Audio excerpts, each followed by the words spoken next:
you're gonna see it's gonna pop down and tell you to give it a neighborhood, zip code, some kind of area search. I would recommend doing a city, but you can do all of that. It's gonna pop down and tell you to give it a neighborhood, zip code, some kind of area. It's gonna drop down and give you suggestions. Here I'm doing just a search 79935, and then once I click on that, it's going to give me this market trends, and you can see right here, it's making the evaluation. It's a seller's market. There's 1.89 months of inventory. It's a 97% list to sold price, 38 median days in RPR, and $212,625 median sold price. It's a 97%. That's great information to have, but it's a little harder to do something with it, especially if you're someone who, say you wanted to start making social media videos, something like that, but you don't know what to say. One really good thing that RPR does is it uses AI to create scripts for you based on these market summaries. So once you have that residential market trend pulled up, you'll just go over here and click create script. It's just going to be near the top right of that market trend section. Then from there, you're just going to tell it what kind of script you want, who the audience is, what tone you want for it, professional, friendly, whatever. And you can see here an example. It automatically created the script for me in less than a minute. It includes instructions on an intro, on when to use certain parts of that residential market trends graph, stuff like that. So if it's your first time making a social media video, TikTok, Reel, whatever, you can do this and it'll tell you, okay, open with this, say this, switch to this graph, so on and so forth, so that it's a little less mental load for you to plan out everything. You need to focus just on conveying the information and working as a realtor. Any questions on this? Did everyone find it correctly? No? Millie, can you help her? So I do recommend for everyone to play around with this because, like it shows here, you can do a video script, social campaign, analyze the metrics, whatever you want, and it becomes a really good tool to be able to communicate outside of your normal clientele. It saves you time. Yeah, it saves you a lot of time. And you can see here the example where it says transition to graphics showing key data points, transition to graph showing list to sold price percentage. Those graphs that it's referencing there for you to transition to, if you scroll down a little bit, it's going to show you multiple graphs that you can use in your video. So here's the median estimated property value. Here's the report for 7995 new listings. And you can see this is only using information that's input because November of 22, there were no new listings in that area, or at least none that got put on MLS. And residential market trends, here it's showing you months of inventory, the last month change, and the 12-month change. So that 12-month change is the same month in 2023, and then last month change is last month to the month you're evaluating. As you can see in the top left, this is from February of 2024. Every month, once the month's complete, that's when RPR reruns these numbers and updates all these graphs, anything like that. So it's a very good habit to get into of checking this every month if you have a specific market area. That way you know, okay, it's April 1st, let's see the numbers. Any questions on those? Just wanted to say something real quick. Sorry, I didn't interrupt. But a lot of when it's talking about market value and assessed value, does everybody understand the difference? Because assessed is talking about the amount that you pay taxes on.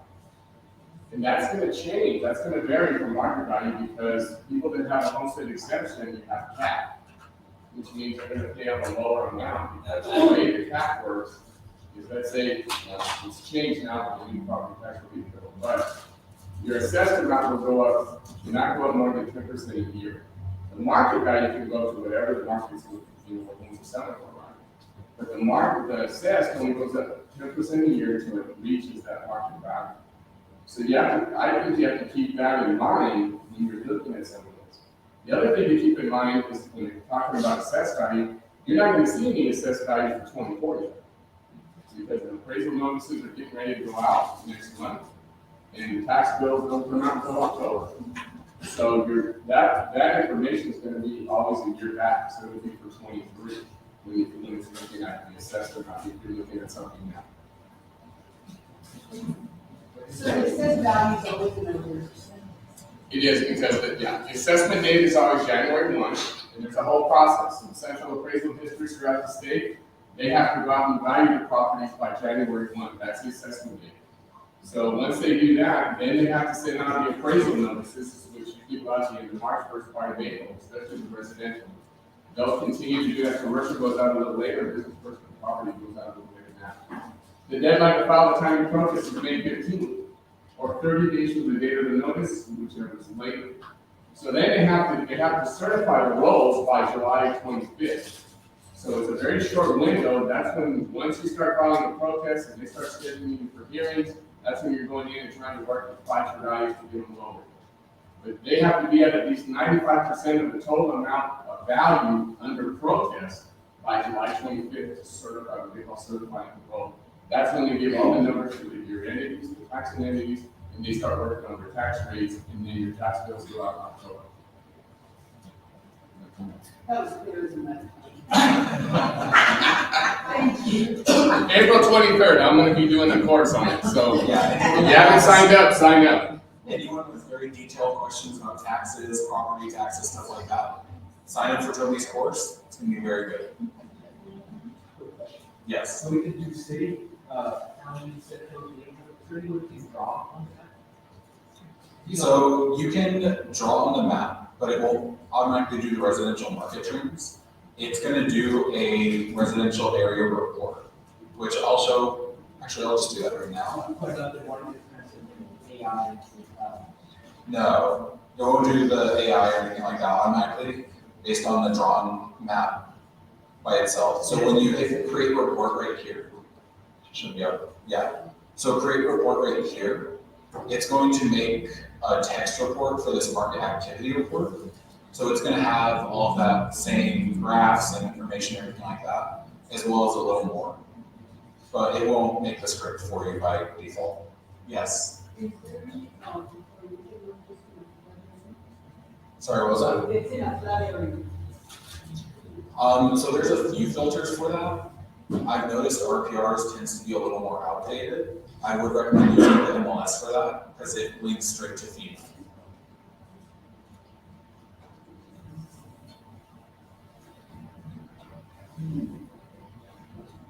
Okay, any other questions on residential market trends?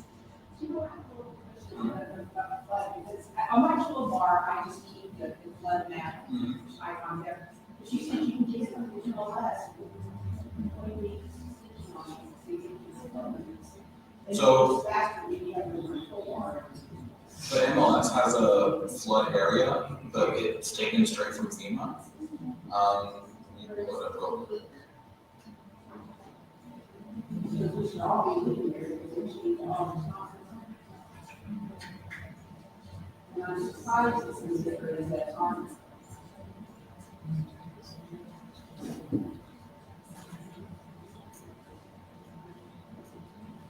Okay, so when you're on the MLS and you've got a map pulled up like this, hit overlays in the top right. And then right here under MLS, there's counties and FEMA flood zones. So this is going to show only the known flood zones through FEMA. So the replacement, the short of the sea and the big it's fine. If he doesn't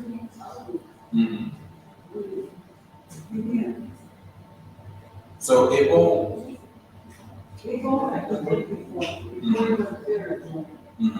Okay, this is not. Okay. If you want to talk about it afterwards with me, I can see what changes we can make to the MLS. But this is currently how that information is shown. But that's how you see it on the MLS.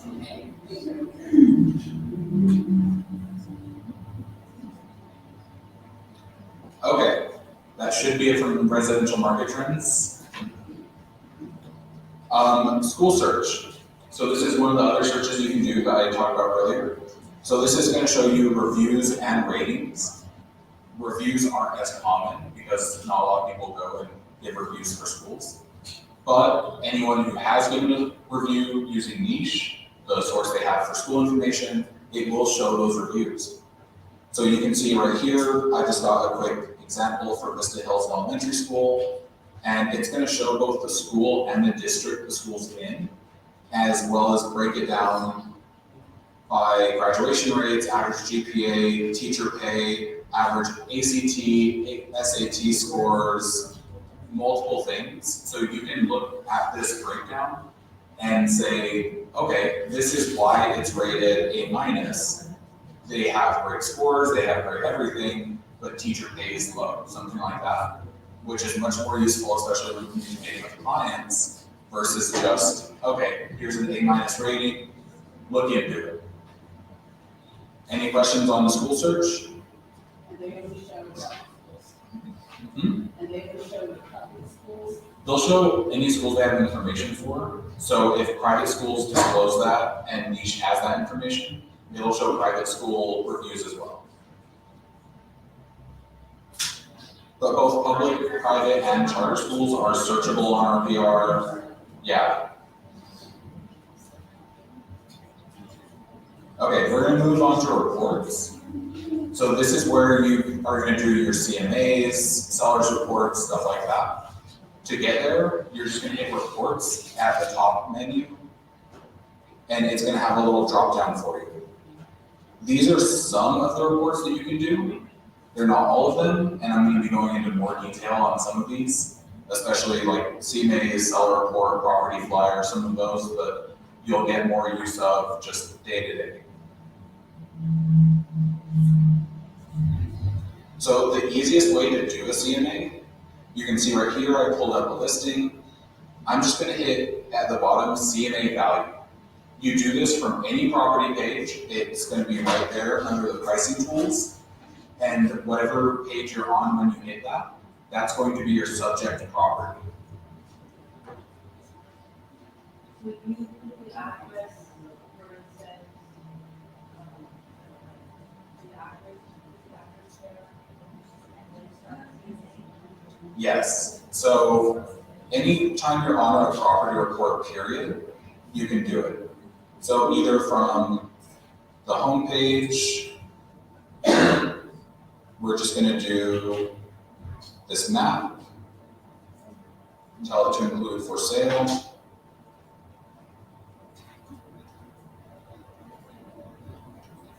Pick one at random, pull up its page,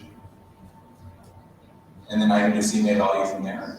Or if you're working for a specific property, you can just type in the address here, and when it pulls up the page, you'll just click in the same spot. Any more questions on that? Perfect. Okay, so that's how you start with CMA. CMAs on RPR are 5 sections. You have to confirm the home facts, so it's gonna pop up everything it knows about the house, and you're gonna go through and say, no, this is wrong. It's not 2 bathrooms, it's now 3 bathrooms. Then you're gonna search for comps, make adjustments, review its comp analysis, where it's gonna try and give you a range and a suggested value based on the comps you chose. And then finally get the actual report itself.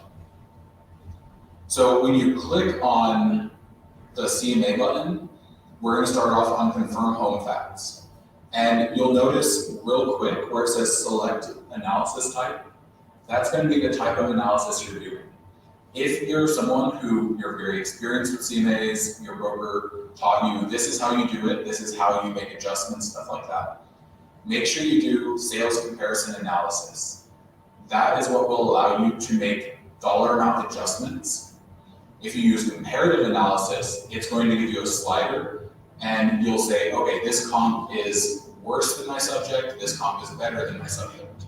It's much worse, much better, etc.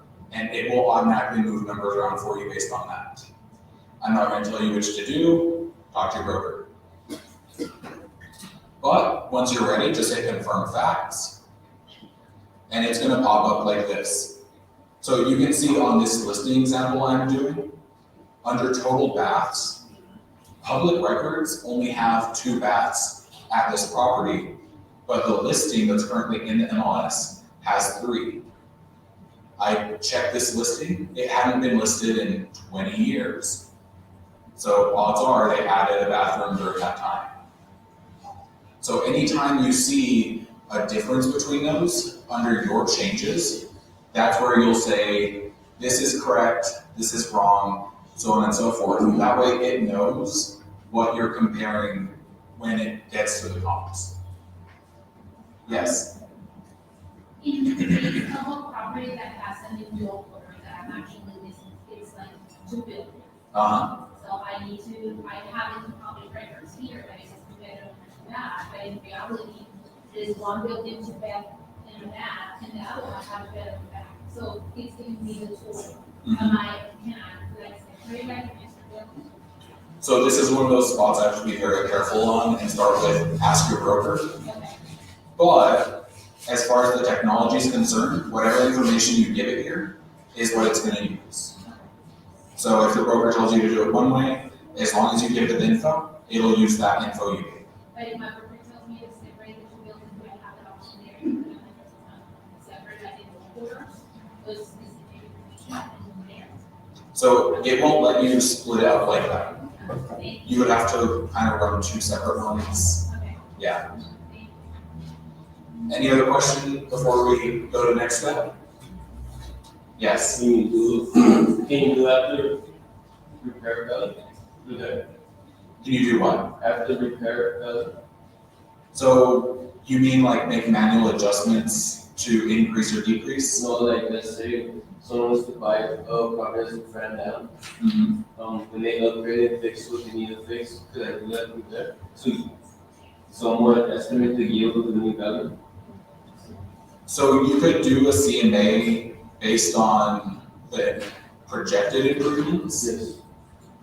I have to be very careful on this because it's your broker's prerogative on how you should be doing it. But like I said earlier, whatever information you give it is the information it's going to use. So if they're planning on adding a bathroom or something like that, and you tell it, no, it's not 2 baths, it's 3 baths now, it will use 3 baths. You're welcome. Okay, we're gonna move on before I get in trouble. So after you've confirmed the home facts, then you're gonna search for comps. When you hit find comps here, it's gonna take you to a map and help you find the comparables yourself. It's a little hard to see because it's a very big screen, but you can hit add a known property if you already have your comps picked out. You just want to use this tool. Or you can do search an area for the comparable properties if you haven't found your comps yet and you're using this to find your comps. And as you can see here, it has a lot of filters for property type, status, off-market date, size, stuff like that. And once you've done the search itself, here my search had 12 sold properties show up. All you have to do is hit that add to comps list, and it's going to add it to your list of comparables that it's going to be using to run your CMA, which is going to look like this. Once you have some comps, it's going to show you all the comps that you're utilizing, and it's automatically going to give you a range based on those comps. If you need to update that valuation, say you think it's going to be 230 or the range is wrong for whatever reason, you can just hit update valuation and close, and it's going to go through that. So now that you have the comps, RPR is going to have you make adjustments. This is where you're gonna see the difference between those two sections we talked about earlier. Here, you can see it's just giving me a little slider at the bottom to say, how does this property compare to the subject? Whether it's worse, better, much worse, much better, etc. As you drag that slider around, and here's a little close-up of it, it's going to adjust the comparable property to match your subject property, which in turn increases or decreases the amount of the subject property. So you can see here on the first comparable, I dragged the bar so it's a little worse, and it added $11,199 to the subject property. Then on the next one, I said that it's a better house than my subject property, so it decreased the value it's trying to give for the subject property. So this is what happens with that first option, where you can tell it better or worse, but you can't type in numbers. You can't tell it, okay, this one has a pool, this one has a hot air balloon, parking, whatever, and then put in the numbers yourself. If you choose the one that lets you do that, this is what it's going to look like. It's going to have each section of property information, and it's going to have the fact as well as the dollar adjustment you want to make. Again, I can't tell you numbers or any specifics on this, but if you're running a CMA and you keep running into the problem that you have sliders and can't make dollar adjustments, that's why. Because when you started the CMA, you chose the comparative analysis instead of the sales analysis. Yes? Greg, just a quick question. So when you're using this for better or worse, are you talking about the condition based on the condition of the property, or maybe location? So let's say like your subject has got a Walmart in his backyard and comparable stuff. Is that maybe when you might want to use this, because maybe the value should be lower because, you have, and I don't know if that's sliding into the. You're not gonna like my answer, ask your broker. Right. And it's really bad when your boss is trying to get you in trouble. Right up. So after you've adjusted your comp sum, then you're gonna review the analysis. So you can see right here, the comp analysis automatically said $233,000 and 226. It's all handwritten. Sorry, I couldn't find the bar. I'm in that page, but where's that little bar? Which bar? Where you move it if it's less or better quality? The slider. The So- slider. The slider? Yeah. Let me go back. So you're on this page, correct? Yes, On step 3? yes. So it should be beneath the price per square foot.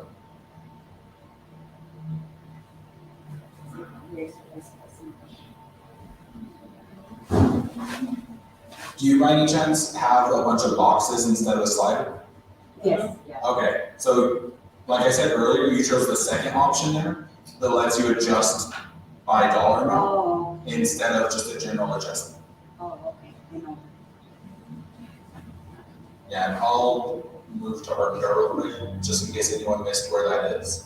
Because RPR is very, very good for CMAs, but that's the most common complaint we get is it's only a slider and they don't know where those boxes are. Give me a second to get signed back in.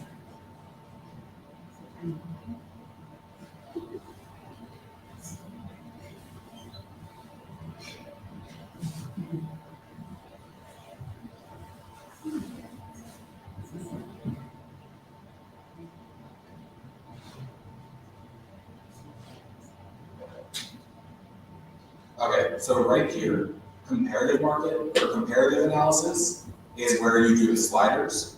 Sales comparison analysis is where you can tell it a distinct dollar amount to credit or debit against that comparable. Any other questions on that? No? Perfect. And we will finish before 2, so if you have questions that you're just dying to ask but don't ask in front of people, you can ask us afterwards. Erica. Okay, so now you're reviewing the comparable analysis. It's gonna tell you the result it came up with, and it's also gonna tell you a range. If you look at this number and you're like, that's a terrible number for XYZ reasons, just hit edit just to the right of that, and it's gonna pop up a screen like this. Then you can just tell it whatever recommended value you think it should be, especially if you're using this in your listing presentation, something like that, and you want a nice even number for your list price. Go ahead and put it here for a recommended price, as well as the recommended price range. Tell it whatever range you think it should be. At the end of the day, you're the professional, not the computer. So your professionalism is what matters. And then finally, you hit Get Seller's Report here, and that will automatically create a report based on the comparables, based on everything you've given it, that you can then give to a seller. This is also applicable for buyers if you're running a CMA for them. So once you hit Get Seller's Report, it's going to take you to this reports page. And please notice real quick, next to Seller's Report, where it says approximately 81 pages. I don't know very many sellers who want an 81-page CMA. So make sure you hit Customize next to it. It's going to drop down and let you take out elements from that report, or if you have any custom pages, add those pages into that report. Definitely go through that, because by default, it's going to try and put every photo for every comparable. So once you've done all of those, you'll go to the next one. You'll hit Run Report at the bottom of your screen, and it's going to generate that seller's report for you. Any questions on this before we get into how reports work? Will it save that as a template, or do you have to go through each time and do those pages? You'll have to tell it each time which pages you do and don't know. So once you hit Run Report, it's going to start generating the report for you. You can see right here, it's generating a market activity report, and it does this for every report you run. It doesn't hold you up and tell you, hold up, wait 5 minutes while I make this report. It's just going to tell you, okay, it's generating in the background, we'll notify you when it's done. So you can close that out. You can choose to have it sent to your email. On this example, I'm just having it generate a PDF that I send. Excellent question. That doorbell I told you, that's RPR saying you have a new report that's ready to go. And if you wait around for it, it'll also just tell you report is generated right here, and you can download it directly. If you have your computer silenced, you didn't hear the doorbell, whatever, and you're waiting on the report, keep an eye on the top right, reports right here. That orange number tells you how many reports you have that are ready to go. So if there weren't any numbers there before, you hit generate report, and say you went off to do something, you come back and there's an orange number there, your report's ready to go. Any questions before we go to property flyers? Are there any limits to the number of reports we can run? No. They have. No. If there is, I've never hit that number. If I was to record in Spanish, can you do that or through a different service? I don't believe it does any Spanish, but I've also never tried to. So email me afterwards and I'll look into it. That way I can give you a better answer. Thank you. You're welcome. Anything else before we move to property flyers? No? Perfect. Okay. Property flyers is one of the other nice reports RPR does. It's very nice if you're going to be sitting in an open house, something like that, and you just need to get some flyers made so you can go do open house. It's very simple. You hit reports, and then in the drop down, you hit property flyer. Unless you were already on a property page, it's going to tell you there's no address selected. Just tell it the address or MLS number for it, and then it'll link up to that MLS number. So here under property flyer, we can see this one is one page, perfect, that's what we want. So customize on this one lets us go through and choose the photo that we want to use on the flyer. So choose your best photo, as well as put a headline and description. That way when it generates the property flyer, you can have some information about calling you, stuff like that. Yes. So the photos that are here are obviously listing it, is already indexed. Correct. We're creating a flyer, you download the photos first and then put it in the report. So the property flyer, it's only available for active listings. So until it's up on the MLS and it's seen to go to RPR, then those will show up. Because like you said, it's pulling all the photos from that MLS listing. And it's just asking you which one do you want to use. Then the headline and description, it's going to automatically grab the public remarks description off the MLS and fill it in on the description.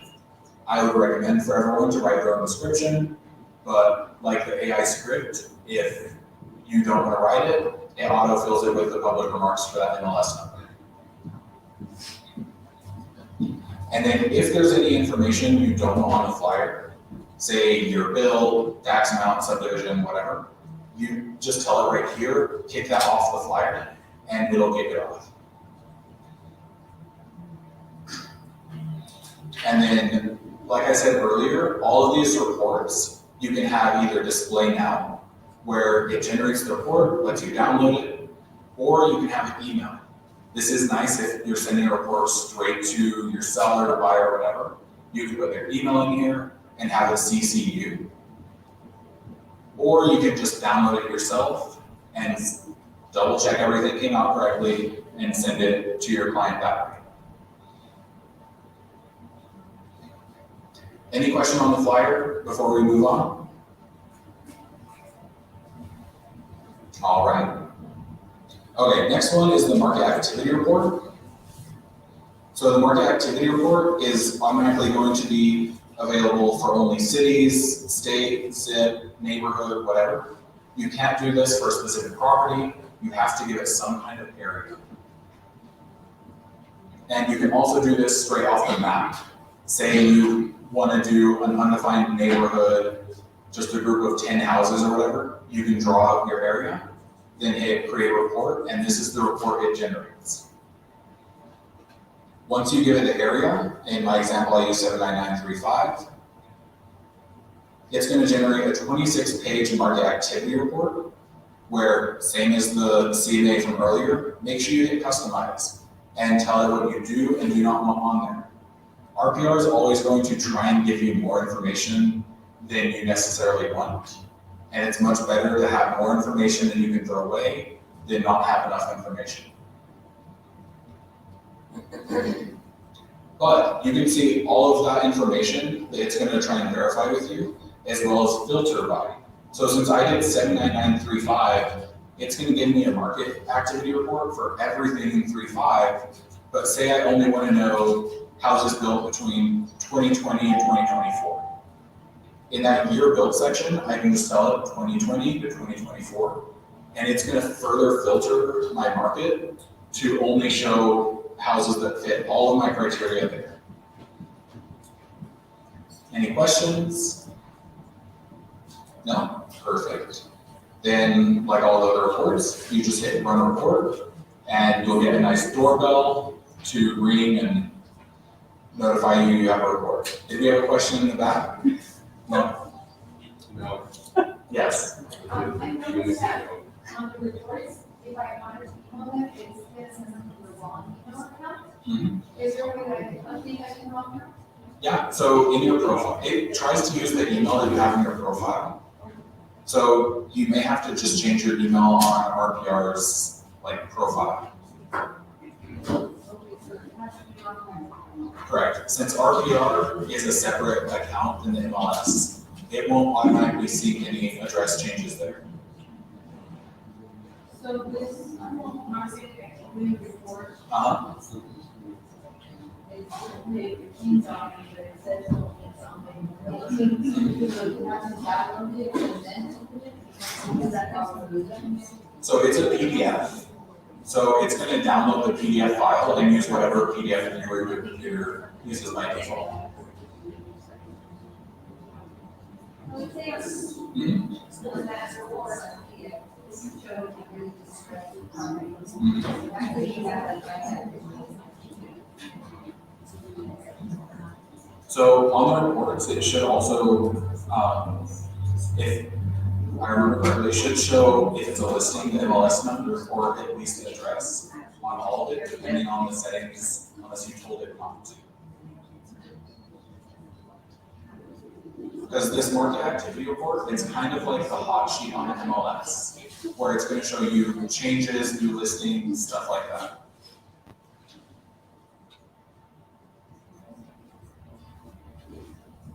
Okay, no more questions it looks like.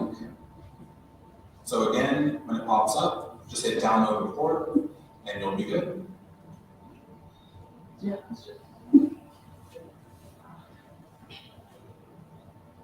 Then I already went over how to tell if you got a report. Last thing, RPR is through NAR, and I'll be happy to help you in any way I can. But there's going to be people who know more than I do.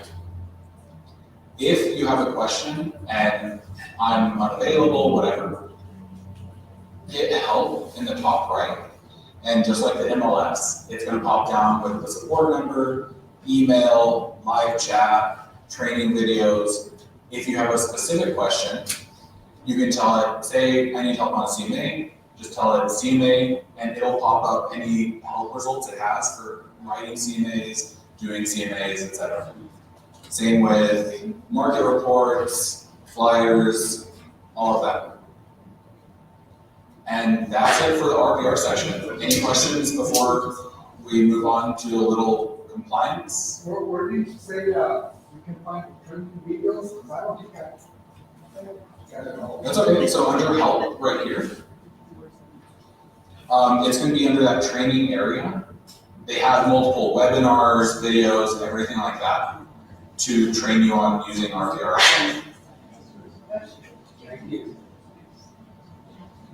Okay, no more questions on RPR. If you have any that you think of afterwards, I'll still be here. I'll be happy to help. But for now, I'm going to hand it over to Mary. Thanks, Reagan.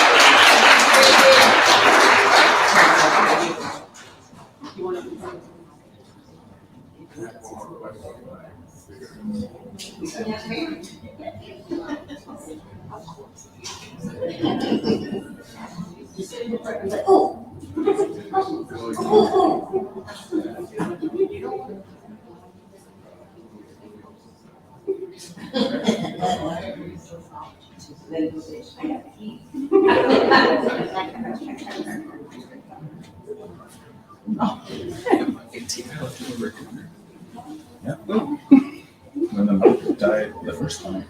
Okay.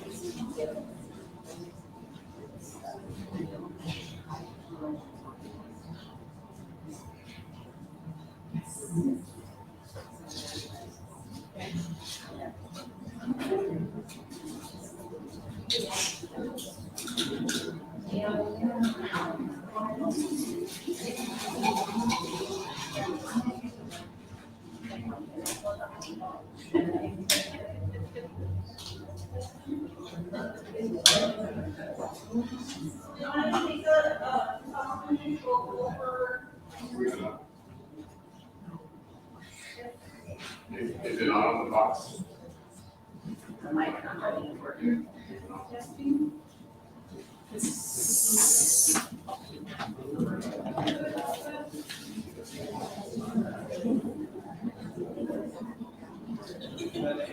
Was it on? Oh, there you go.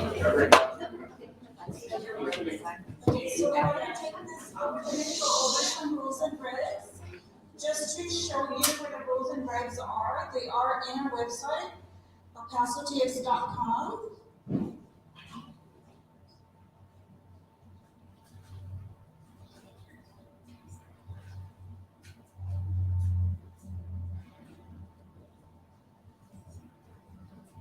We're gonna go under membership, and we're gonna go under MLS tools. And this is where you're gonna find the MLS rules and regs, status definitions, property definitions, coming soon guidelines.